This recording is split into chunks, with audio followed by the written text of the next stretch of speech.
A kind-hearted young woman, beloved by friends and family. Samantha always had a smile on her face. She loved people, and people loved her, and she loved her cats. Found bludgeoned and strangled in her own home. I noticed the cable wrapped around her neck 3 or 4 times. Military people use that knot fairly often. It was a square knot. Police explore whether her search for love took a deadly turn. He wanted to come over and see her, told her to be blindfolded, topless. She told me he parked in her driveway and just sat there. He fit that mode of being a stalker. Until a shocking discovery. We found that he was more than just a friend, that in fact he had been a lover. Reveals a killer no one saw coming. He was a very unlikely killer. He didn't fit the profile at all. I was in shock. Frankly, I'd never seen anything quite. Wichita Falls, Texas, a former oil boom town that grew into a small city. Wichita Falls is a town of about 100,000 people, about 130 miles west of Dallas. It's quiet community. We're very close-knit community. It does have a small town feel to it. It's not difficult to get to know just about everybody in town. But the town's sense of security is shattered on the morning of January 6, 2003, when police get a call from a woman who says she's just discovered her friend's lifeless body in the bedroom of her home. I was a rookie police officer, and we got this call that somebody found a body. And we rushed over to the scene. When he arrived, I remember seeing her friends, and they were very upset. The frantic couple tell the officer the deceased woman is 28-year-old Samantha Lazark. At this time, I still don't know what exactly was going on. I arrived 30 seconds to a minute after the first officer arrived. So when he entered the residence, I was right behind him. So we weapons draw, and we're clearing through the bottom of the house, the kitchen. We start going up the stairs, and we got down the hallway to her bedroom. And that's when I realized we have a murder. The victim was kind of in a prone position. I noticed the pool of blood was around her head, and I noticed the cable wrapped around her neck 3 or 4 times. I'd never seen a female that was murdered like this. This was my first time to actually see that, and that gets to you. We proceeded to establish a crime scene. A few minutes later, detectives and forensics arrive. The victim had a ligature made of coaxial cable tied very tight around her throat. It was a square knot. There's a couple of places you learn knots like that. Military people probably use that knot fairly often. And so it told me that whoever killed Samantha was versed in the knot based on some training. The cable was not the only weapon used by the killer. There was a fire extinguisher a few feet away from her that had hair and blood on it. There was definitely blood at the back of her head, a lot of it. There were some handprint, ridge detail on the fire extinguisher that appeared to be in blood. It looked like there was some fingerprint detail even on the coax. A strangulation death has some up close and personal aspect to it. Based on what we saw, we thought there was a good chance the killer actually knew the victim. Detectives examined the rest of the room for any other clues. In the middle of the bed was a laser pointer. On top of the laser pointer was some blood spatter. So we figured that the pointer had to have been on the bed when the injuries occurred to the victim. And looking around the house in general, none of the windows were broken and all the doors were intact. Whenever you don't have forcible entry, your first thought is that it's someone that she knows. Police immediately begin the process of interviewing Samantha's neighbors. One of the neighbors had written down that a car with California tags was at Samantha's home on about January the 1st. The car from California had been seen 5 days prior. But a different neighbor noticed another suspicious vehicle less than 24 hours before Samantha was found dead. There was a 12-year-old young man who noticed a motorcycle at Samantha's home. He said it was red and black. And so the information about the motorcycle was noted. Soon, news of the murder reaches Samantha's loved ones.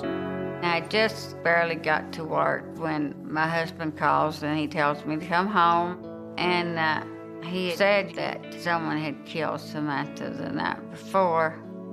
I went into instant shock. That's just not something you can comprehend. I mean, is this really happening? I got a phone call from a friend, and he told me to turn the news on, and her house was on the news with police tape all around it. I went numb. I fell to the ground. Because, Samantha, why would someone want to hurt her? Samantha Lazark grew up in the small town of Terrell, Texas, and was the oldest of 3 children. Samantha had 2 brothers, Joe Jr. and Lance. He was the baby. And Samantha practically raised him when I could work. She was very responsible. She could cook, she could wash clothes, and she loved little kids, and she loved elderly people.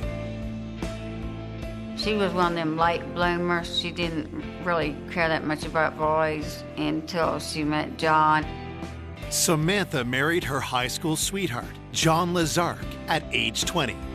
John, he went to school to be a refrigerator repairman, and Samantha worked at the grocery store, and her job was real important to her. I met her when I worked at Albertsons, and Samantha was everyone's favorite cashier. And you may be having a bad day, and she'd just make you happy. She was very high-spirited. She loved her cats, she loved music, and she just loved her tattoos.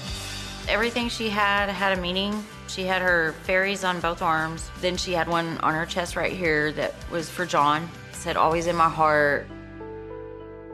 A devoted wife, Samantha was blindsided when after 8 years of marriage, John left her for another woman. She just kept crying to make him happy, and she was so devastated when he left. Samantha picked herself up, and several months later, she began dating again. Samantha's confidence definitely changed. I think Samantha was just trying to have fun, get out back into the world, try new things. Who killed this vibrant and kind young woman, and why? To try to answer these questions, police interviewed the couple who found the body, Lori and Donnie Nieves. With Lori and Donnie, as they were the last ones in the home before the police arrived, we certainly needed to make sure that there was no information that would tie either one of them to the actual murder. Detectives start with Lori, who says she and Samantha were co-workers. Lori described herself as being a good friend of Samantha's, and she said Samantha didn't come to work, which was very unusual. She didn't answer the phone. Donnie had taken Lori to work that morning, and so he came back to get her and take her to Samantha's home to check on her. Lori said they knocked on the door and didn't get an answer, but the door was unlocked, and so they went in and looked around, and they went upstairs and found Samantha deceased. Investigators speak to Donnie next, and he confirms Lori's statement. Donnie characterized Samantha as being his wife's friend. He said that he was only there because he gave his wife a ride to go check on Samantha. Detectives ask the couple if they know anyone who would want to harm Samantha. Lori pointed her finger at Samantha's estranged husband, John Lazark. Lori said that John was upset with Samantha because she was about to end his health insurance coverage that she'd been paying for, and he had an injury that was going to be very expensive if he didn't have insurance. Investigators learned that this ongoing conflict had recently escalated. Lori said Samantha told her in the couple of weeks before the murder. Samantha and John argued about the health insurance, and John told her something to the effect of, "I want to take everything you have away from you." And so that threat certainly raised a red flag for us and made us wonder if John Lazark had anything to do with this murder. Coming up, police unearth a hidden online world. Samantha signed up for one of the chat rooms. Her username was Meowmix28. The information on the chat was pretty sexual in nature. I warned her plenty of times, watch who you're giving your address out to. And hunt a bold killer with sinister motives. The fact that he couldn't take no for an answer made us want to figure out exactly who he was. He pressured her to meet in person, and she said, "What if you're a serial killer?" There's only one person that could put the DNA and the fingerprints on the murder weapon. Until investigators close in on an unlikely suspect. He looked like a decent, clean-cut, all-American kid. One of the most evil human beings. I was seriously afraid that there would be Of 28-year-old Samantha Lazark. Detectives have learned that Samantha and her estranged husband, John, were in a bitter dispute. She had threatened to take him off her health insurance policy, and Samantha's friend said he did make a threat at one point. that made us want to know more about John and the relationship with Samantha. Investigators learn the marriage had only ended 6 months prior. They ask those close to Samantha about what led to the breakup. Her best friend was going through a divorce, and Samantha, being the kind-hearted person she was, let her move in. Samantha noticed that her friend and John seemed to be a lot closer, perhaps, than what she was comfortable with. Finally, she asked them if they were having an affair, and they said, yeah, they were in love. I remember how upset she was. I mean, how else could you feel when your husband leaves you for your best friend? John moved out with his new girlfriend, but remained in Samantha's life. They were separated, but John would move back in with Samantha. When he kept moving in and out, it was hell because he wouldn't leave her alone. Samantha finally told John to move out for good so she could get on with her life. But John was still dependent on her health insurance. John, when he was 18, a car fell on him when he was working underneath it and messed up his back. He was really anxious about the insurance. Investigators bring John in to the station. During the interview with John Lazark, he said that he and Samantha had sorted out the insurance and that she was not going to terminate his health care coverage. John also denies that he threatened Samantha like her friend claimed. But as he talks, detectives notice a suspicious detail. He had some small injuries to his hands that we wanted to talk to him about. John explained that he cut his hands while moving a table. The night of the murder, John said that he was with his girlfriend and that she, in fact, confirmed his alibi. If I were in love with somebody and they killed somebody else, I may lie for them, but there wasn't anything to contradict what he said. We asked John for fingerprints and a sample of his DNA, and he agreed to do that. Police have nothing concrete to tie John to the murder. But before they let him go, detectives ask who he thinks might want Samantha dead. John Lazark told us that his estranged wife was online dating. John said he told her it was risky. He might run into some dangerous people. Investigators set out to verify John's claim. We interviewed Samantha's friend, Lisa, and Lisa told us that she knew that Samantha was in fact online dating. Samantha told me one day that she signed up for one of the chat rooms. It was so new back then. She just made a username and started meeting guys. Her username was Meowmix28. It was her love of cats, and she was 28 years old. When she started meeting these guys online, I said, you don't know these people. You're not letting them come to the house, are you? And I could tell that she didn't want me to know because she knew it was going to upset me really bad. The computer forensics lab examined Samantha's conversations with people online, making arrangements to meet people that she'd chatted with online.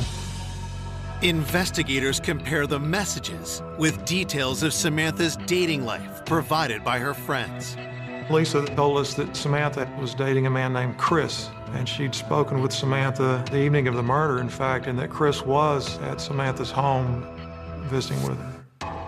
I did not know Chris. I'd never met him. I know she really liked him and liked hanging out with him. She said Chris was over at her house that evening when she called me. I had bought her the latest season of Friends that was out on DVD, and she said, "We're gonna watch Friends. I'll call you tomorrow." And that's the last time I talked to her. Police determined that the call with Lisa around 6 p.m. was the last contact anyone had with Samantha. She was found dead the following morning, just before 10 a.m. Because Chris was with Samantha shortly before she died, we really wanted to look at to see who Chris was and where he was.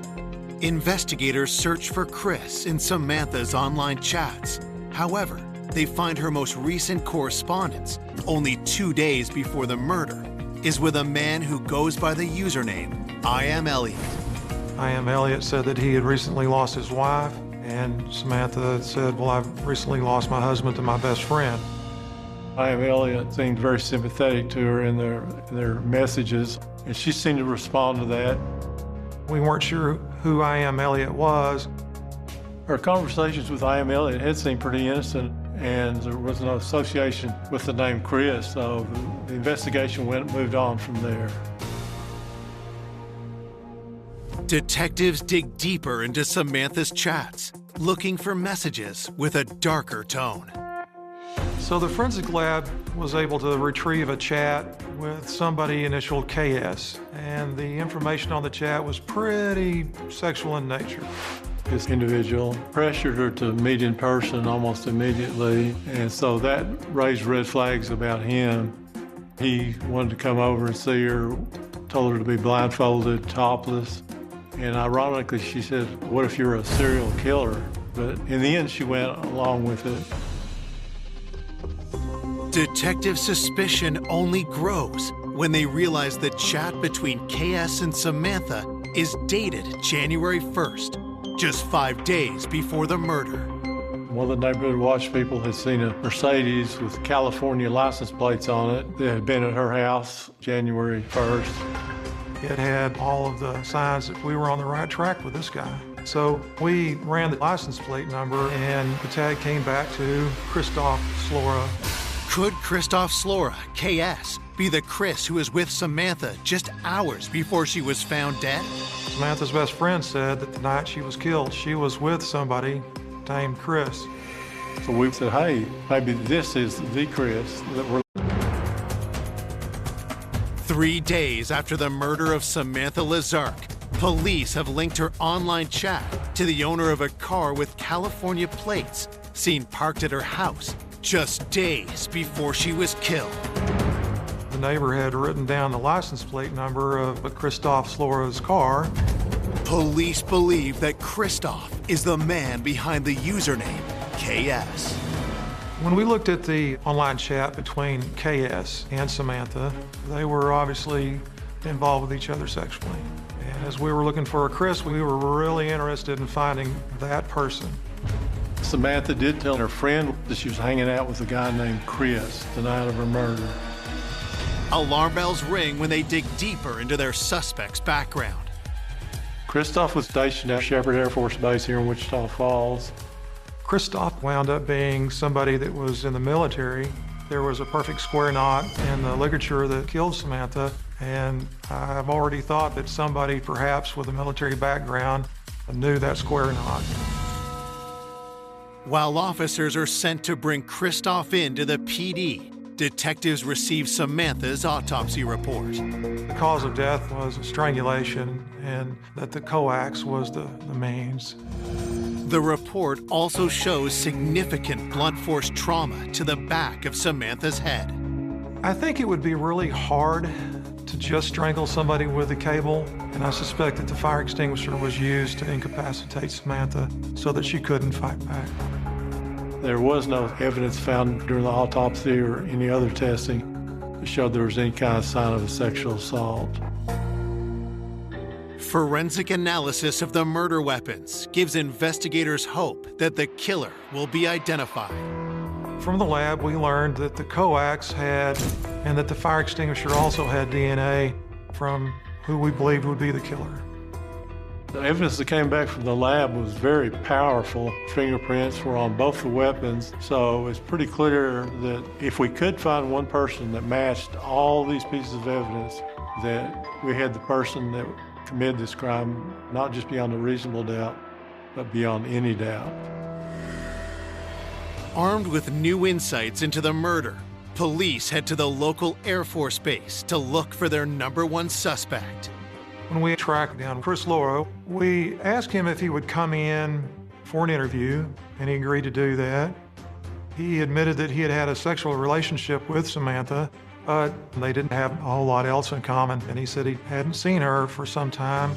Investigators ask him to explain why witnesses saw his car outside Samantha's home on January 1st, just 5 days before she was killed. At that point, he denied having anything to do with her death or being over there the day of the murder. Police want to know where Chris was the night Samantha was killed. Chris Laura said that he spent the day with some friends at a batting cage and offered up the names of his friends. We followed up that information by interviewing his friends, and they assured us, in fact, Chris Laura had been with them during the day and into the evening that day. Detectives conclude that Chris Laura was not the Chris that Samantha was with when she called her friend at 6 p.m. But they can't rule him out as the perpetrator, since the exact time of her death is unknown. Even though his alibi was pretty good, it wasn't airtight. And so Chris Laura provided prints and DNA sample for us. With no hard evidence against Chris Laura, he's free to go. 4 days after her murder, family and friends gather to lay Samantha to rest. Samantha's funeral, it was packed. It was full of people that loved her. It was beautiful. She had a really big funeral. It was just hard. Nobody should have to bury their child. And the way she died was so violent, and I couldn't stand the thought of what actually happened to her. I had to take all of her pictures down for a while. I just couldn't deal with it. The next day, detectives ask Samantha's friends if they know of any other men she may have been involved with, and receive stunning new information. Lisa raised the name Donnie Nieves as somebody that she thought that had an affair with Samantha. Lori and Donnie Nieves were the last ones in the home before the police arrived. They found Samantha deceased. I was surprised because when we interviewed Donnie at the time, Donnie characterized his relationship with Samantha as being his wife's friend. But after the funeral, Samantha's friend Lisa said that Donnie was more than just a friend, that in fact he had been a lover. Lori was a good friend of Samantha's and also a co-worker, but Samantha told me that Donnie and her had a short, intimate relationship shortly before she was killed.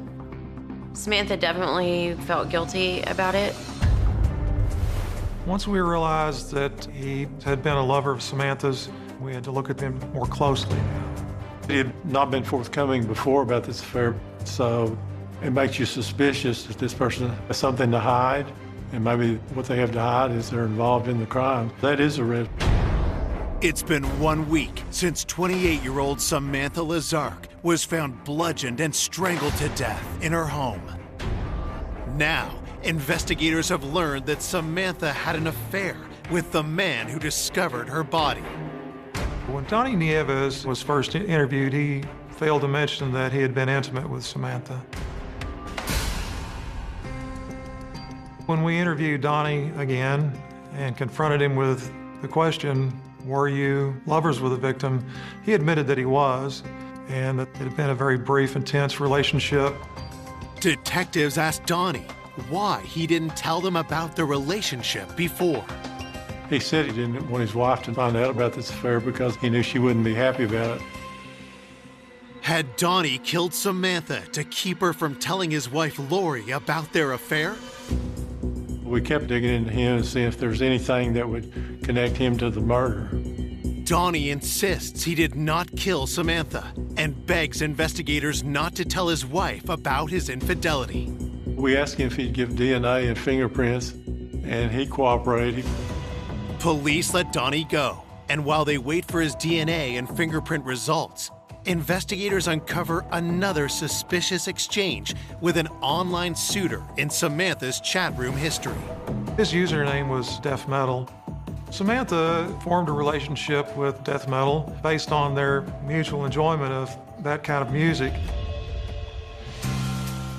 The messages suggest the pair had been on several dates, but then something changed.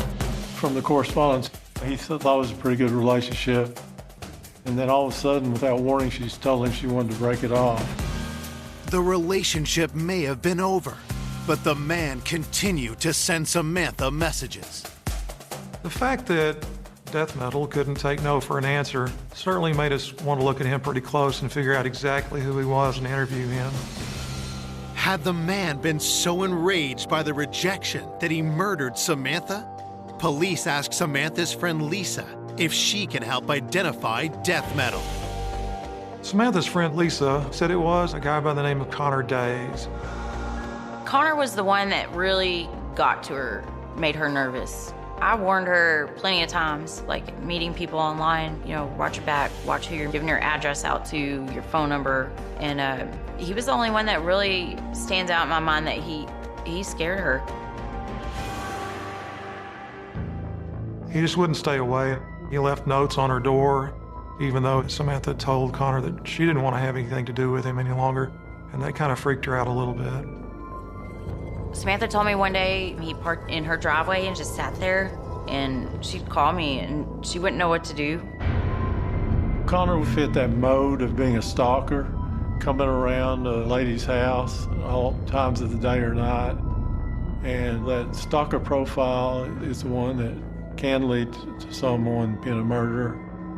Connor looked really good for this, only he wasn't a Chris. But Samantha had dated him shortly before the murder, and we certainly knew that we had to find him. Investigators track down Connor and bring him in for questioning. When we interviewed Connor Days, he was pretty nonchalant about the whole thing. He didn't seem to have a lot of interest in the fact that she was dead. And that was either "I absolutely didn't do this," or "I'm trying to throw you off," and we weren't sure which one it was. Police asked Connor why he wouldn't leave Samantha alone after she broke off the relationship. Connor admitted he kept coming back around even though she didn't want to see him any longer. And it wasn't until she pressed the issue that he actually left her alone. And so when asked for his whereabouts at the time of the murder, Connor said that he was home alone and he didn't have anyone else to substantiate that claim, and that's a problem. Connor was asked during the interview to provide a sample of his DNA and prints for us. With no hard evidence linking Connor to the murder, he is released. 3 weeks have passed since Samantha was found dead, and investigators still haven't found the elusive Chris that was with Samantha the evening she was killed. There had been an awful lot of work done, and we still hadn't solved the case. There was kind of a frustrated feeling that the person hadn't been caught yet. As they await news of an arrest, those closest to Samantha struggle with the pain of losing her. The mental images, imagining her maybe crying out for her mom or her dad or even me, somebody to come help her. It just makes me sick knowing someone could do that. Like one of the most evil human beings. I couldn't grasp the thought that my daughter was gone and she wasn't coming back. 1 month into the investigation, police are running out of leads. But then they receive the forensic results they hope will blow the case wide open. When you get information about whose prints and whose DNA is on that coaxial cord that was around the throat. That's just the place where you work to be. There's only one person that could put the DNA and the fingerprints on the... It's been 1 month since Samantha Lazark was killed, and detectives have just received lab results from evidence found on the murder weapons. We had all these suspects and were able to obtain possession of DNA samples and fingerprints. Will the results match John Lazark, Samantha's estranged husband, Donnie Nieves, who had an affair with Samantha and also found her body, or one of her online suitors, Connor Days or Christoph Slora? It did seem like we were on the brink of solving the case, but the results came back, and it did exonerate all these people. Investigators are stunned. The DNA and fingerprints don't belong to any of their suspects, or even anyone in the police database. We were hoping for the match, and it's a little disheartening when you think maybe you've got something, and then it turns out not to be at all. I talked to the DA and the lead detective, but I didn't know what to do. I was in shock. It did concern me that Samantha was never gonna get the justice that she deserved. With the investigation back to square one, police review all the evidence and statements they've collected so far in their hunt for Samantha's killer. While we were looking back through the notes, we remembered that there was a youngster in the neighborhood that said something about a motorcycle having been around the night that Samantha died.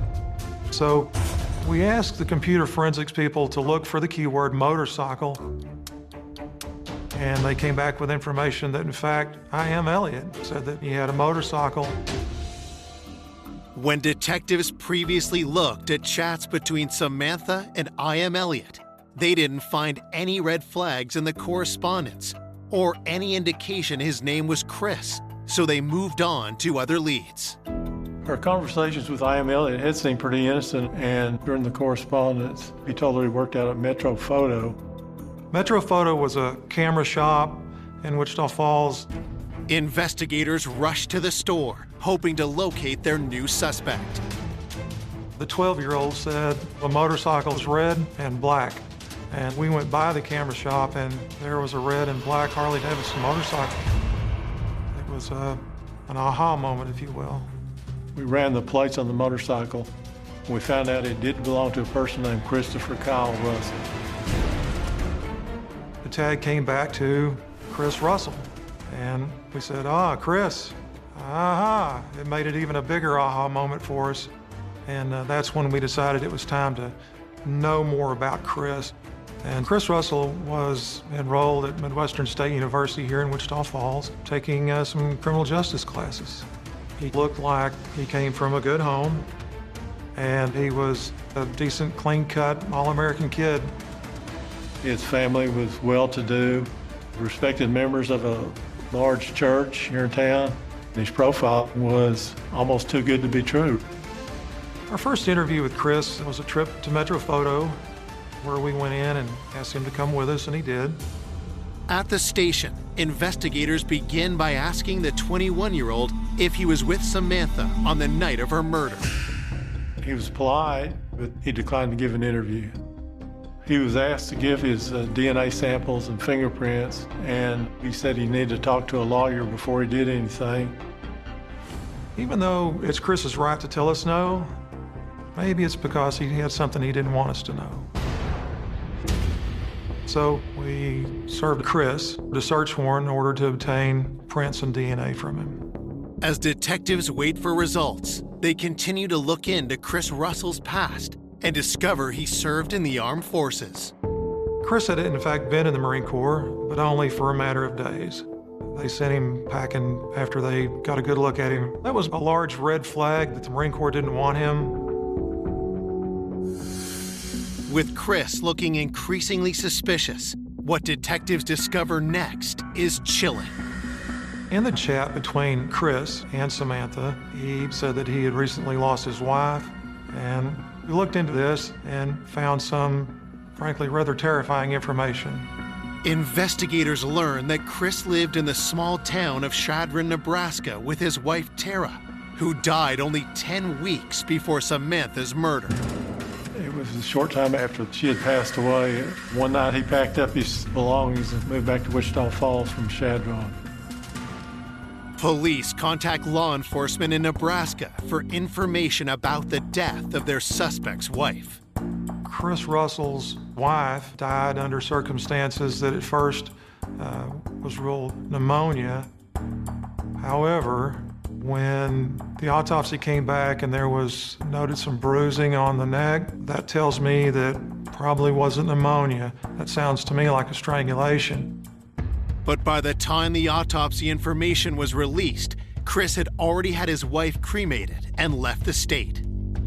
I think the original autopsy didn't go into enough detail for authorities to charge Chris with that murder, and now that she had been cremated, that was never going to happen.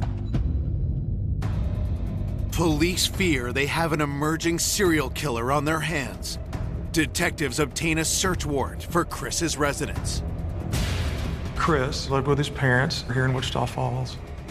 While we were executing the search warrant, we noticed in Chris's bedroom a photograph that we thought was Samantha, but that was his deceased wife, Tara.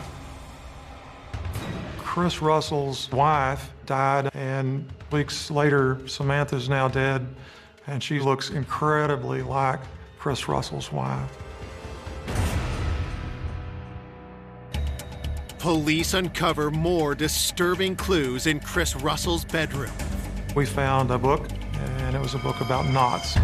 And had I not known that there was a square knot around Samantha's neck, I probably wouldn't have looked twice at that book. And we also found some laser pointers. The laser pointers found in Chris's bedroom were nearly identical to the one found at the crime scene.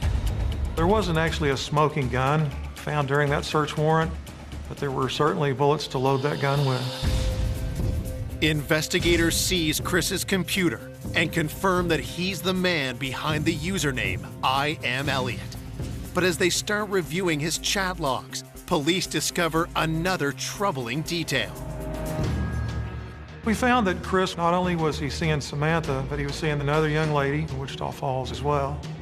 Fearing that their killer could strike again, police rush to track the woman down. I was terrified about her. I was seriously afraid that she would be another victim in what looked like. Samantha Lazark have learned that their prime suspect's wife died under suspicious circumstances and believe that his new girlfriend is in grave danger. I was worried he would do something else again. This nice young lady has no idea what she's involved with. We were certainly worried that she might be another victim in this case. Detectives locate the woman and inform her that Chris is under investigation. She was surprised to find that Chris perhaps was involved with a murder here in Wichita Falls. When we interviewed her, she said that Chris had brought her a DVD of Friends to her home and that it was opened when she got it. Investigators believe it's the same DVD Chris had watched with Samantha on the night of her murder. Samantha told her friend Lisa that she and Chris had watched that DVD of Friends at her home. But when we searched the crime scene at Samantha's house, the Friends DVD was not there. With the evidence against Chris growing, police receive his DNA and fingerprint results. In the end, there was only one person with DNA and fingerprints on the murder weapon, and that would be who killed Samantha, and that was Chris Russell.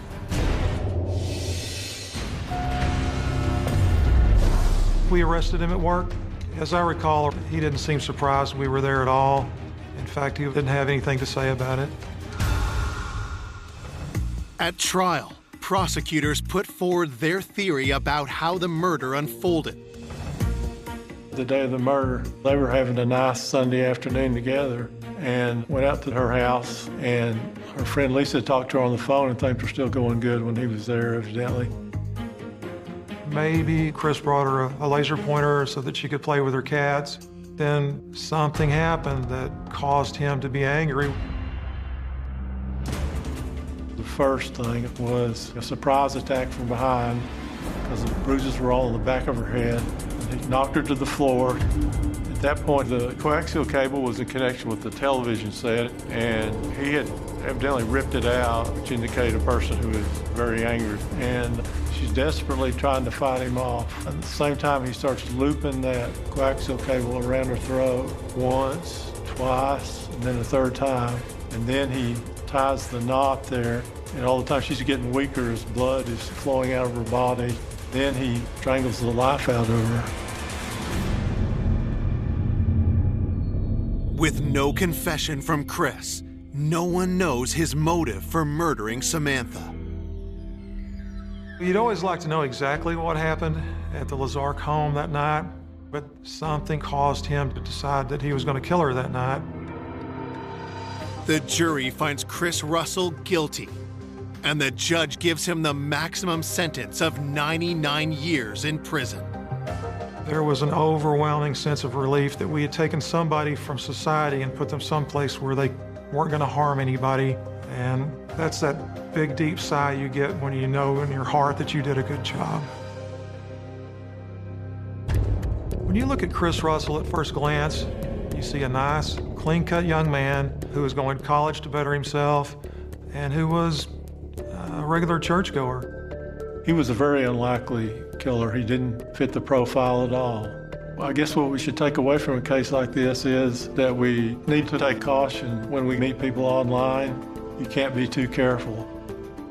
An investigation is later opened into the death of Chris Russell's wife, but no charges have been laid.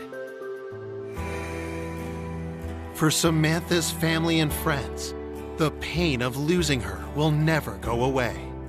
I want my daughter back, which I know it's, not ever gonna happen. And she was special. She really was. She loved everybody. And she loved her mama the best. But I don't know what to say. I don't know. We can't get her back. That day,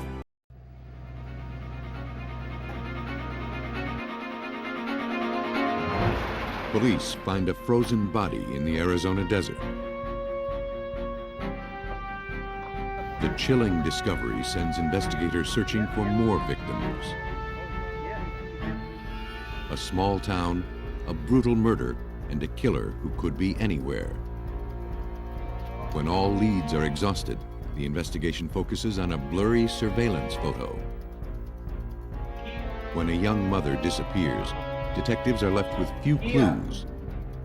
But slowly, the evidence begins to point to a dangerous and twisted predator. A lack of clues may cool down a hot investigation, but there's no statute of limitations on murder. Months or even years may pass before forensics can spark a fire under these cold cases.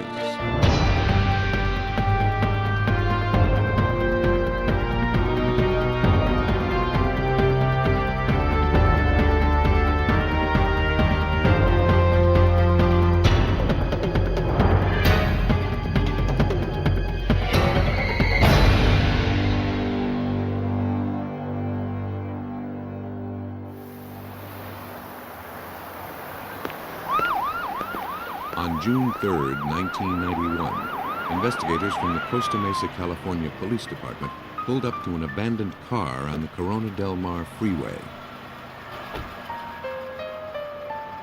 They were responding to a call regarding a missing person, Denise Huber, age 23. No one had seen or heard from her for almost 24 hours. And that wasn't like her. Denise's best friend had found her car on the side of the road while searching for her. Investigators examined it closely, but aside from a flat tire, nothing seemed amiss. The only personal article they found was a pair of pantyhose on the front seat. Denise preferred to drive without them. Though nothing in the car tipped investigators about what had happened, Detective Ron Smith concluded that Denise ran into trouble soon after she had pulled off the road. What struck us as unusual about the scene and concerned us right from the very beginning was that very near to her car, there were emergency call boxes, there were pay phones, there were all-night convenience stores, none of which Denise went to call her parents or to ask for help. We knew right away that something was amiss, something was wrong. The last person who saw Denise was her date from the night before. She had dropped him off after a concert.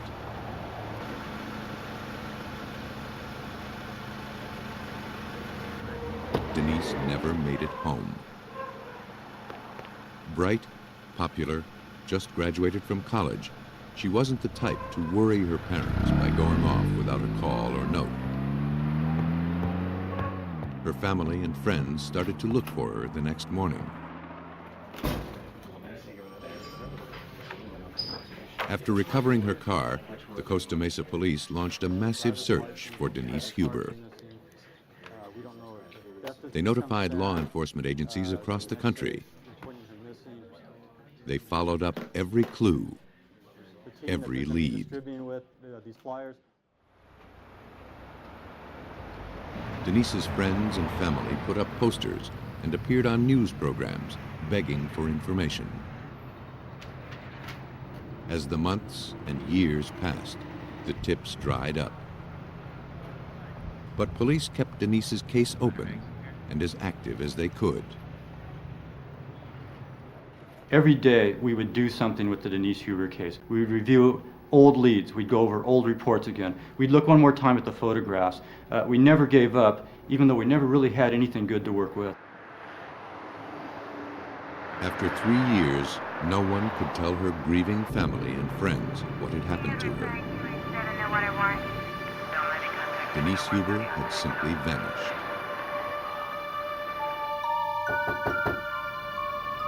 Meanwhile, more than 300 miles away in Arizona's Prescott Valley, authorities were grappling with a mystery of their own.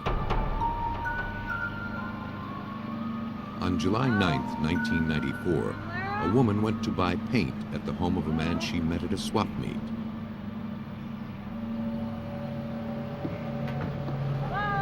While she waited for him, she noticed a padlocked rental truck and the paint and chemical cans cluttering his yard.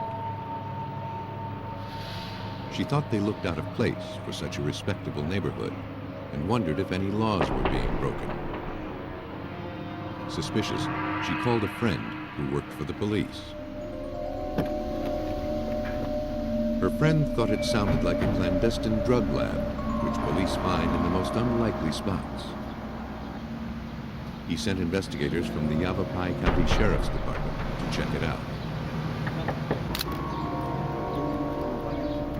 The rental truck with the California tags looked like it hadn't been moved in months. The electrical cord snaking out of it and the paint cans all around reinforced the notion that this might be a mobile drug lab.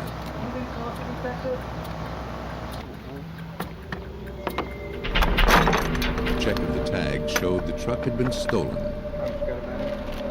Armed with a warrant, police cautiously opened the cargo door. Inside was a freezer. Ready, guys? We're opening up. Not knowing what it might contain, they suited up in protective gear. Plastic bags obscured the contents, but at the bottom of the freezer lay a pool of frozen blood. Carefully moving the bags aside, the officers expected to find nothing more than a deer. Instead, Lieutenant Scott Masher uncovered a horrific mystery. Initially, when we opened the black bags and could tell that we had a human, a frozen body with handcuffs behind the back, ice crystals. It was grim. The homeowner still hadn't returned, so police ran the license plates on the white pickup, also parked in the driveway. The owner was identified as John Joseph Famolaro. Within an hour, Famolaro and his mother pulled up to the house. sheriff's deputies took Famularo into custody, charging him with stealing the rental truck. They were anxious to find out more about the body in the freezer.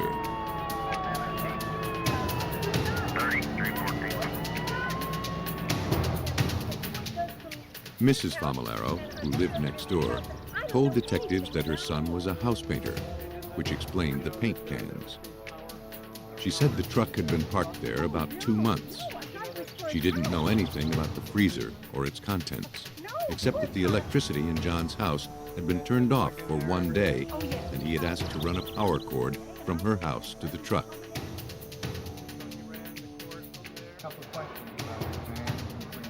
At the police station, Famularo was polite but uncooperative. He refused to answer any questions and asked to see his lawyer.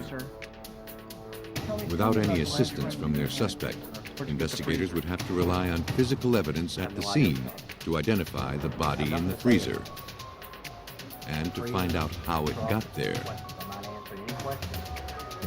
They charged Famularo with homicide.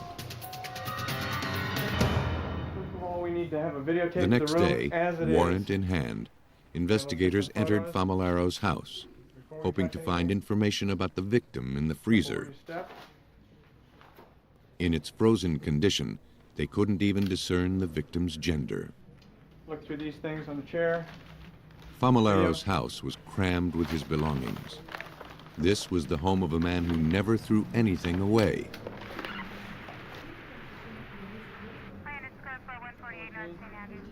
If clues were here, they'd be difficult to find.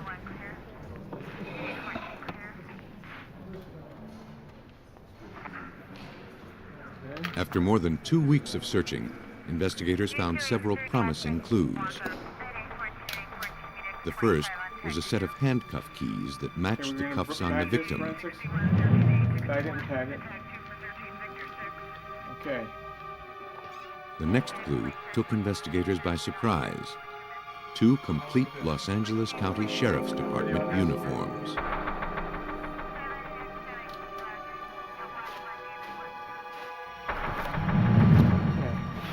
In the garage, the deputies found 2 boxes marked Christmas, but there was nothing merry about them.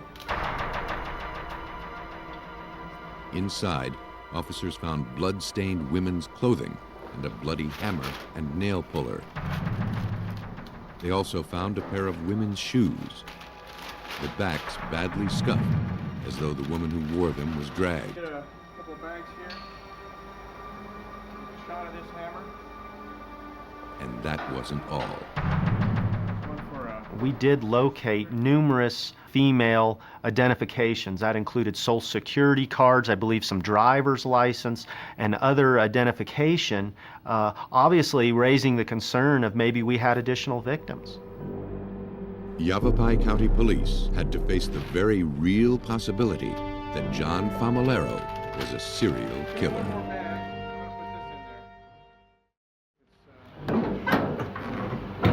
Arizona investigators looking into a murder had every reason to believe that there may be more than one victim.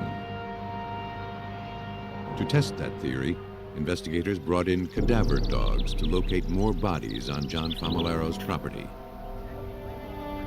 The dogs, trained to detect the slightest whiff of decay, alerted their handlers several times. Officers dug up every spot and still found nothing. But they never completely gave up the suspicion that the killer had struck before. I just got the paperwork from Costa Mesa Police followed up on every piece of ID found in the Christmas boxes. Much to their relief, they found that each woman was alive and accounted for, except one from Costa Mesa, California. Her name was Denise Huber. To confirm her ID, Yavapai County forensic technician Mike Winnie lifted a thumbprint from the thawing victim and compared it with the one printed on Denise Huber's California driver's license. The prints matched, identifying Huber as the victim. To authorities in Arizona, the name meant nothing. But to Costa Mesa detective Ron Smith, it was the news he had waited 3 anxious years to hear. The call I received from Lieutenant Scott Masher from Yavapai County was that he thought maybe he had a body identified as Denise Huber and asked us if we were familiar with Denise Huber. Well, of course, I almost fell out of my chair when he mentioned the name. Now that she had been found, investigators in Arizona had to determine how she had been killed. Working with the frozen and decomposed remains presented a unique set of challenges to Maricopa County Medical Examiner Ann Buchholz. In our environment, to examine a frozen body is very unusual. We deal 99% of the time with people who have been exposed to heat elements, and that is more our area of expertise than someone who has been in a cold environment. It took the body approximately 2 days to thaw where we could actually perform the internal examination. On Friday, July 16, 1994, Yavapai detective Scott Masher and Costa Mesa detective Ron Smith, along with other officers, gathered in the medical examiner's lab to observe the autopsy. The cause of death was determined to be blunt force trauma to the skull, resulting in multiple fractures. To identify the murder weapon, investigators needed to evaluate the entire skull to see where and how the blows had been struck. They called in forensic anthropologist Laura Fulginitti. How many days are we looking at here? Reconstructing a person's skull is very similar to doing a jigsaw puzzle. Essentially, you have about 50 pieces and you need to put them back into what you know to be the right composition. It took Fulginitti 2 days to reconstruct the skull, never losing sight of the fact that this victim was once a person. And I remember standing in this very room thinking to myself, how did you come to be in my sphere? This is not right. It's not natural for you to be here. She determined that the victim had sustained more than 35 blows to the head. The wounds were consistent with the hammer and nail puller pulled from the box in Familaro's garage. To be certain, the lab ran tests. Technicians were able to establish a DNA profile from the blood residue on the nail puller. It matched the DNA profile taken of the victim's own blood. The match confirmed that they had found the murder weapon. To build their case, investigators had to retrace the events that led from the victim's abandoned car on a California freeway to John Familaro's freezer in Arizona. Covered initially as far as the search warrants at this point. It was very important for both agencies, the Yavapai County Sheriff's Office and the Costa Mesa Police Department, to work together and piece the evidence from California and Arizona to one case, one solid case, in order to successfully prosecute this. The Costa Mesa Police Department gathered information on Familaro's activities during the time he lived in California. They learned that he had attended the Los Angeles Sheriff's Department Reserve Academy, but he couldn't make the grade and dropped out after just a few weeks. He kept his uniforms, which police found at his house. Further investigation led detectives to a warehouse in Laguna Hills, 12 miles from where Denise Huber's empty car was found. John Familaro had stored some paint and supplies in the warehouse, then moved everything out when he left the area in August 1992, 13 months after Denise Huber vanished. Investigators thought it was likely that Familaro had committed the murder here. They hoped to recover forensic evidence that would tie the killer to the crime and determine where the killer's trial would take place. Police searched the unit for evidence of the crime, using luminol to expose traces of blood. Applied to a surface and viewed under an alternate light source, luminol reveals blood stains invisible to the naked eye, even traces left years earlier. We found that the warehouse was huge, but I wanted every square inch luminol for blood. Almost the very last bottle in the very last corner that we looked, we sprayed luminol into the corner against the wall. And all of a sudden, the luminol just lit up. This bright glow showed us we found what we were looking for. Technicians compared this blood to a sample taken from the victim in Arizona. They matched. The forensic analysis gave Detective Smith of the Costa Mesa Police the proof he needed to make the case. The forensic science in testing the blood was absolutely critical. Number one, it established that the crime occurred in California, and that established jurisdiction. It also positively identified that blood as Denise. It put Denise at that scene. Famolero never confessed. The forensic evidence spoke for him. The investigators had successfully matched the blood in the California storage unit to the victim in Arizona. And that placed the victim within deadly proximity of John Famolero.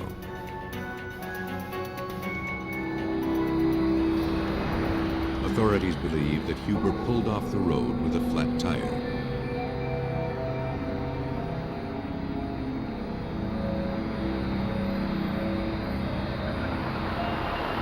Spotting his prey, John Famolero approached under the guise of lending a helping hand. He abducted Denise Huber in Costa Mesa, California, in the early morning of June 3, 1991. Famolero murdered her sometime later, hid her body in a freezer, trucked it to Arizona, and kept it until police discovered his crime 3 years later.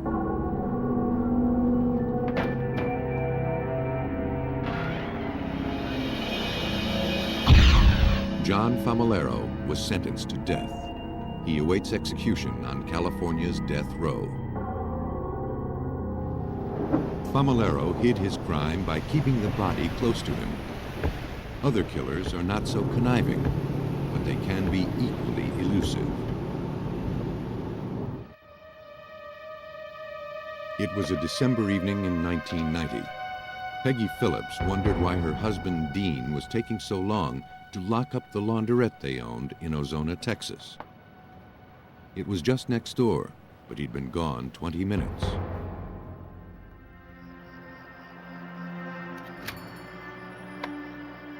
Dean?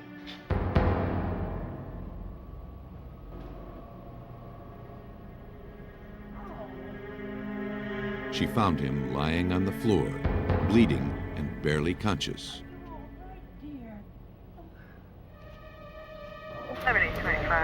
Police and paramedics raced to save him. Peggy thought that Dean must have fallen and hit his head. But the paramedics could see that this was no accident. Dean Phillips had been beaten nearly to death.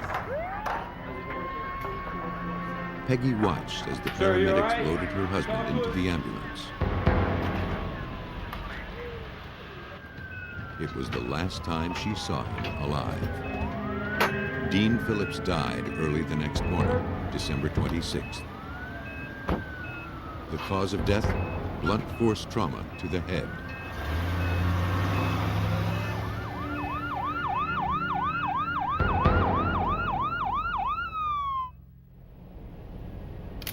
Investigators determined that Phillips had interrupted a burglary and paid dearly for it.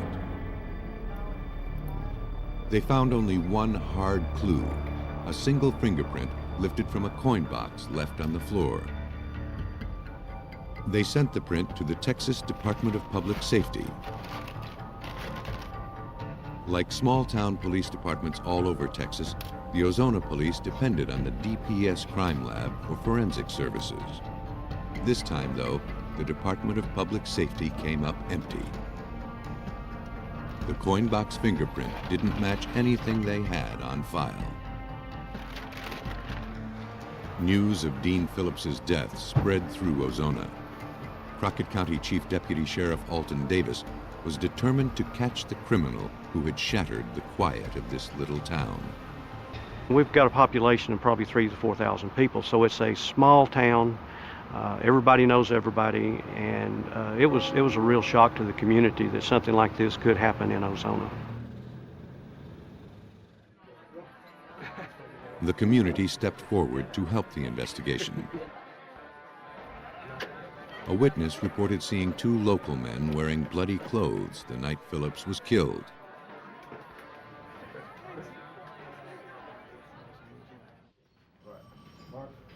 A warrant was obtained, and their bloody clothes were confiscated before they had time to launder them. Brought in for questioning, the men claimed they were hunters and that the blood was from a deer they had poached. Last night we had a very serious Investigators were skeptical until they got confirmation from the DPS crime lab. Let's get to the question. What time did you The get blood was indeed from a deer, 10:30. and the men's fingerprints didn't match the one lifted from the coin box at Phillips's laundry. The case's first promising tip amounted to nothing.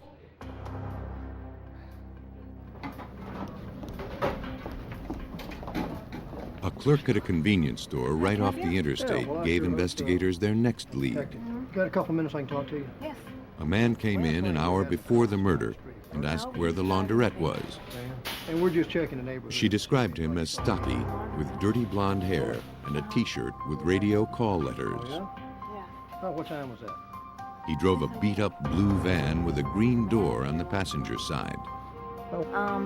There may have been a passenger in the van. Investigators hope to see the suspect on the store's surveillance tape. Okay, good. Okay. Okay. Listen, you have a good evening. Thanks a lot. But the security camera was old. The man's face was a blur. Neither the DPS nor the FBI could enhance the image electronically. The investigators were convinced they had their suspect on this tape, but his image, like their chances of finding him, were dim. How you doing today? As the investigation into the murder of Dean Phillips continued, witnesses reported seeing a strange blue van in town the night of the murder. Some thought they saw 2 people in it. Sheriff Alton Davis believed that Phillips's killer was a stranger just passing through town. Ozona is right on Interstate 10, or more or less out in the middle of nowhere. This is the first one we've had where someone has came off the interstate and murdered one of our local people. Investigators knew the killer was probably hundreds of miles away by now. And then they got the call. A van, matching the one described by the witnesses, was stopped about 200 miles west of town. Davis sped to the scene. We found an old GMC van, light blue, that had a dark passenger door on it, dark primer colored. And we took photographs of the van. We talked to there was a Hispanic male driving it, which didn't fit the description of our suspect. The case had run into another dead end. Reviewing the clues they'd gathered so far, investigators realized that all they had to go on was a blurry surveillance tape and a store clerk's fading recollection. They needed some way to turn these hazy clues into solid information. Then they recalled Karen Taylor, an experienced forensic artist with the Special Crimes Service of the Texas DPS. Taylor had worked with the Ozona police on missing persons cases. She is a pioneer in the forensic art and science of facial reconstruction, developing witnesses' vague descriptions into recognizable faces of criminal suspects. My function is to take some bit of information from a crime that occurs, produce some sort of a visual image that can be put out in the media, and hopefully it will trigger additional information that can be used to connect the crime to the victim or connect the crime to the suspect. Ozona police sent Taylor stills taken from the videotape. But after she had evaluated the black and white photos, she wasn't sure she'd be able to help. So I had a look at those stills to see just what I could determine about the face. It was very blurry, the quality was pretty poor. So I could see that There wasn't much likelihood we could enhance that video electronically, and it would probably boil down to my trying to just do some sort of a sketch based on what I could see. Taylor knew that while every feature might not be rendered perfectly, the sketch's resemblance to the suspect would be strong enough to help the investigation. Well, after years of doing this, I've come to believe that the most important thing to capture in a face for a forensic artist to trigger recognition is getting the proportions right. Each of the component parts in a face, each of the features, the eyes, nose, mouth, is important, but it's not as important as the arrangement of those features on a face. Taylor wasn't sure the image had enough information for her to work from. Then she noticed a feature she'd overlooked: the store clerk. She had talked with the suspect face to face. Taylor hoped the clerk might provide the missing details she needed to sharpen the picture. Using the video stills, I prepared as much of a drawing as I could, maybe 85% done, and then faxed it to the witness. Got on the phone with her, and she was able to make some changes. She said she wanted me to make the eyes look light, make the lower face look more slim, and I did that. We hung up. I spent about 15 minutes making those alterations, and then I refaxed it to her, and she checked it and said, yes, that's right. So I was able to get the benefit of her long-distance input over the phone and using the fax. Here he was, the most likely suspect in the murder of Dean Phillips.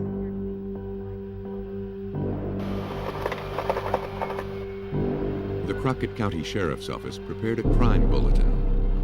Karen Taylor's drawing of the suspect's face was circulated across the country and to every radio station where someone might recognize the call letters on the suspect's shirt. Taylor's drawing represented the investigation's last hope. But when all the publicity brought no response, the Dean Phillips murder case came to a dead halt. The beating death of Dean Phillips looked like it was destined to go unsolved. Sheriff Alton Davis and his team had exhausted their last leads. Eventually, we'd ruled everybody out we were getting, and the leads stopped coming in, and we didn't have anything to work on, and it just more or less went cold, and we just had to sit until we got some other type of leads. 5 years came and went without another clue or lead. But Peggy Phillips was determined to bring her husband's murderer to justice. She contacted a television crime show and asked if they'd run her story. In August 1996, just over 5.5 years after Phillips was killed, the TV show aired the story of his murder and featured Karen Taylor's drawing. That's what got the phones ringing. From around the country, viewers called in leads. Texas Ranger Jerry Byrne fielded the calls and directed the investigation. One tip led him to Paul Wesley Taylor, a convict at Utah's minimum security prison in Draper. Ranger Byrne contacted Draper Prison and asked for Taylor's records and a photograph. When he saw it, Byrne felt that at last they had tracked down their suspect. The photograph of Paul Wesley Taylor was nearly identical to a composite drawing that a DPS artist had conducted back in 1991. Initially, I felt like it was too good to be true. Byrne sent Taylor's records and fingerprint card to the DPS. They matched Taylor's right ring finger with the coin box fingerprint. After years without progress, this was a giant step forward. Investigators went back to the original set of clues, looking for more connections to the suspect. They found out that Taylor's brother worked at a radio station with the call letters seen on Taylor's shirt. They were now certain Paul Wesley Taylor was involved with the murder of Dean Phillips. But they wanted to know about the van's passenger, a witness, or possibly an accomplice to Phillips's murder. Taylor's arrest record showed that his girlfriend had been with him at the time of his arrest in Georgia. Georgia authorities located the woman. Her answers filled the remaining gaps in the case against Taylor. She told Ranger Byrne that they had traveled through Texas during December 1990 and that Taylor had pulled up outside of a laundrette and gone in. She saw him fighting, and he returned to the van with blood on his shirt. And she certainly didn't know that anyone had been killed. He never said that he killed him? She led investigators to a field where Taylor had ditched his bloody clothes, along with a stolen coin box. They now had a credible witness who placed Taylor in the laundrette at the time of the murder. Utah extradited Paul Wesley Taylor back to Texas. On September 15, 1998, nearly 8 years after the killing, he pled guilty to the capital murder of Dean Phillips. On the 21st, he was sentenced to life in prison. Forensic artist Karen Taylor had turned a single blurry photograph into an image that helped unmask and apprehend a bald-faced killer.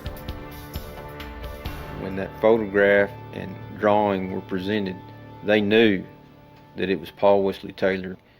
That photograph and that composite drawing is what broke this case open.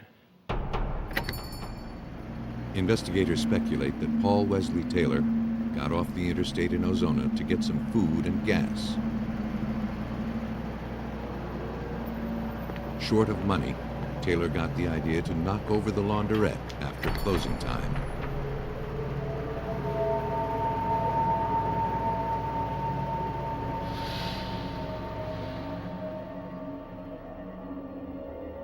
Dean Phillips was in the wrong place at the wrong time. In other cases, tragedy stalks its victims. August 16, 1989, Joe Gilbreth finished work and arrived at his home in Villanau, Georgia.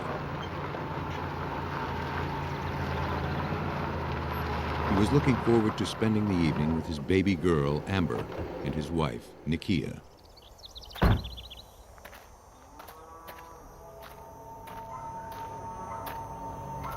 He noticed that his wife's car was gone. This was odd. Nikia was usually home fixing supper at this hour.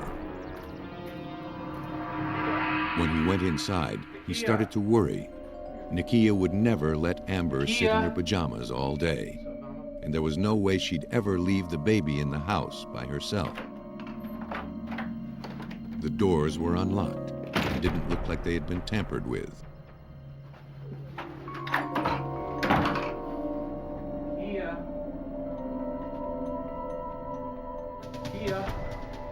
When Nikia's family told Joe they hadn't heard from her, he called the police. Nikia. The Walker County Sheriff's Department sent officers to investigate. Check the residence and you don't see her, and you're on the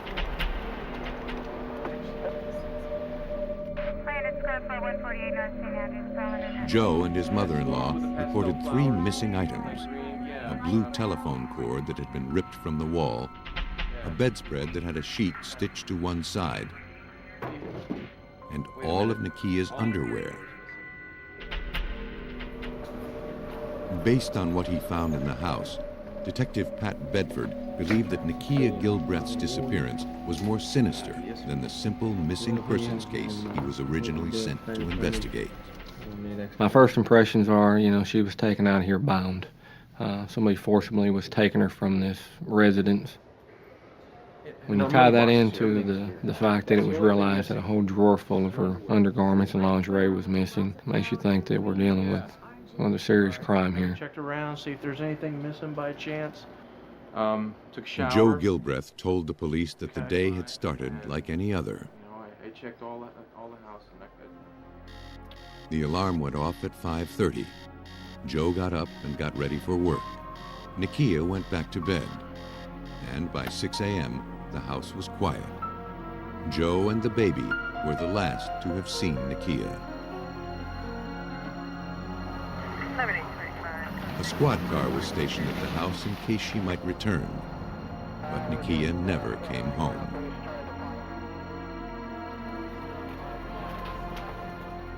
On August 18, 1989, the day after she had disappeared, the Walker County Sheriff's Department had little to go on. We got a tragedy here. We got a problem. At first, no good leads to follow up on. Her car had not been located. She had not been located. Didn't appear to have any leads from talking to neighbors and searching the immediate area. We had nothing at that point. But that soon changed when Nakia's mother found her daughter's car abandoned on a logging road a half-mile north of the Gilbreth house. Investigators hoped they'd find clues to help locate her. Technicians raised fingerprints all over the car, but they belonged to members of the Gilbreth family. Officers found indications of a second car parked next to Nakia's. It was an ominous sign, but the tire impression wasn't distinct enough to photograph or print. Nakia's mother noted that the baby quilt Nakia always kept in the back seat was missing. And that was it. Nothing at the scene offered a clue of what had happened to Nakia or where she might be now. Still, her family held out hope that she'd come back to them unharmed. Though investigators believed she was a victim of foul play, they had no evidence and no suspects. Joe had passed a polygraph indicating that he wasn't involved. All they had were a few missing items and an abandoned car, but still no sign of Nakia.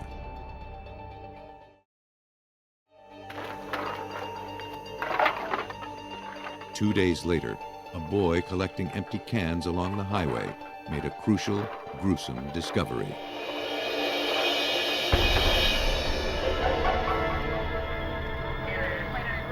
The body was too decomposed for a positive visual ID, though it was a white female about Nakia's size with the clothes and jewelry Joe had described. Dental records confirmed everyone's worst fears. The autopsy determined that Nakia had died from asphyxiation. The examination also revealed marks around her wrists and ankles, marks that could have been made with telephone cord. But there was no other significant forensic evidence. No hairs or fibers, no fingerprints on the body. Nothing that might dictate the investigation's next step.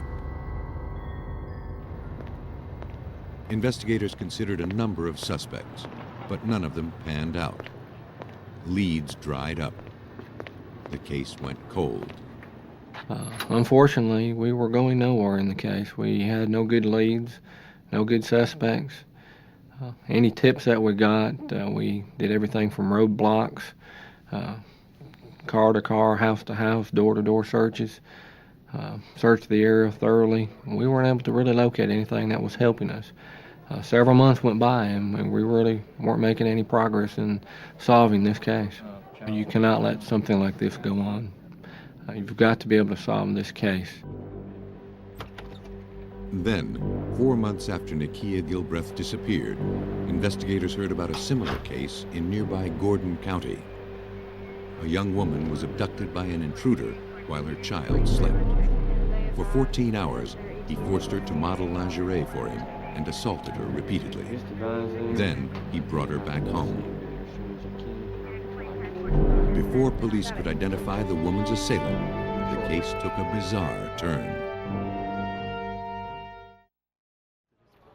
The investigation into the death of Nakia Gilbreth had led to a similar account of a woman's abduction. The connection was weak, but it was their only lead. 2 days after the assault, the woman's father reported to police that he saw a strange man drop off a Christmas tree at her house.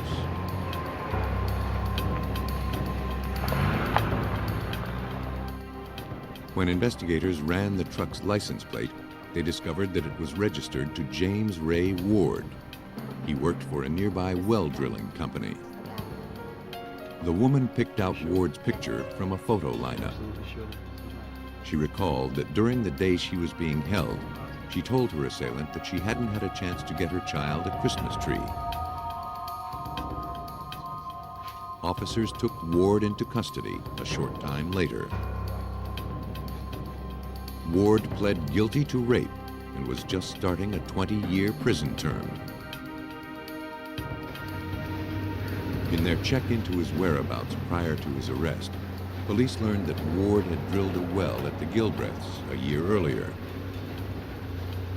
Then he returned to check on it in July 1989, just a month before Nakia was killed. Ward's employers said that drillers were never sent back to check on wells. Ward had acted on his own. The similarities between the abduction of his rape victim and the abduction of Nakia Gilbreth provided police with their only lead. When officers searched the home Ward shared with his wife and children, they found a stash of women's undergarments that didn't belong to Ward's wife. Detectives also uncovered a receipt for well drilling made out to the Gilbreths. But it was much more than a receipt. Had directions, the road name, the mileage that would have led me right to the Gilbreth residence. The description of the victim he had written in there matched her description, including an age of a daughter that the victim had. Then we had our first direct link from the murder to a suspect. Investigators also found items missing from the Gilbreths' home. A bathing suit bottom, a baby quilt, a bedspread, and a blue telephone cord. Got it. Phone cord. In order to build the strongest case against Ward, investigators needed to prove premeditation. They obtained a statement Ward had written regarding the abduction he'd pled guilty to. They wanted to compare this writing sample with the incriminating notes jotted on the Gilbreths' receipt found in his home. Document examiner Karen Scott performed the analysis. A handwriting comparison is basically a side-by-side comparison. I look for features in the writing of one set and I see if I find the same thing in the other set. And I'm looking for things like how the letters are on the piece of paper, how they're formed, how they're spaced. Scott looks for the idiosyncrasies, the little details that give a person's handwriting its individual character. For instance, the F in the word fine, it's very short, the very bottom of it. The D in the word road and side are written opposite the way people are taught. Staff first and then the round part. While this is not in and of itself a unique just to this writer, it is not the way it was taught to be done. After comparing the note with Ward's known handwriting, Scott was confident that both documents were written by the same person. Investigators then examined the bedspread, quilt, and bathing suit bottom found in Ward's house. Nakia's mother supplied the matching top, which she found in the Gilbreths' home. Because hundreds of identical bathing suits were manufactured and sold, the prosecution had to prove that the bottom found at Ward's and the top found at the Gilbreths' were parts of the same suit. To make that assessment, the lab had to compare the amount of fiber wear on both parts of the suit. They concluded that the bottom matched the top. The suit belonged to Nakia Gilbreth. The investigation turned to the other two items, the bedspread and the baby quilt. Before she even put them under a microscope, trace evidence technician Terry Santamaria recognized their significance. I knew that these types of bedspreads did not come commercially from the manufacturer with a sheet sewn to it, so I knew that the item had been altered by somebody. After determining that, I then examined the baby quilt. When I pulled the baby quilt out, I immediately recognized that this was homemade.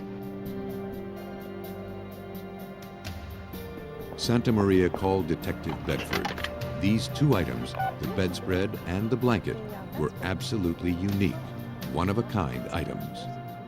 They were a direct link from the suspect's home back to the victim. This evidence completed the case against James Ray Ward. At Ward's trial, Nikia's mother-in-law testified that she had stitched the sheet onto the bedspread to cover the rough cloth and had sewn the baby quilt for her granddaughter. The only way that they could have come into Ward's possession was if he had gone into the Gilbreth home and Nikia's car and taken them. Ward never confessed, but based on the evidence, investigators pieced together a scenario for the murder.